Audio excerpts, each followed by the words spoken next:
So, ayan guys. Kumukulo na siya.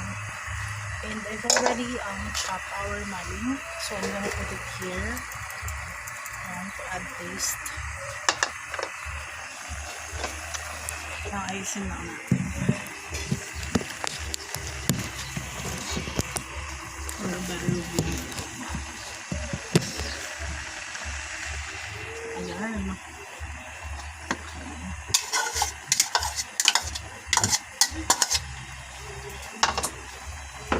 Gonna mix it.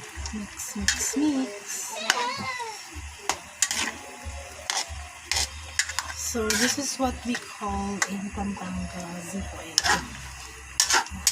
So, dahil hindi naman ako masyado makakawin ng Pampanga, so, I just most of the time, kasi ito na nakakapagluto ko.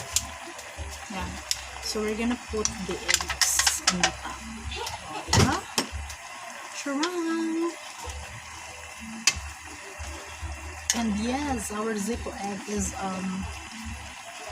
ready to be served. Diba? Bongacious! So that's it for simple recipe of zippo egg. Yan. So for the ingredients, actually used singkamas,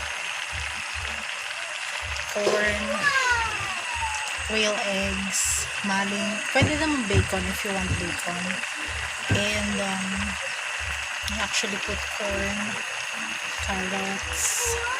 So instead of using cooking oil, I use margarine.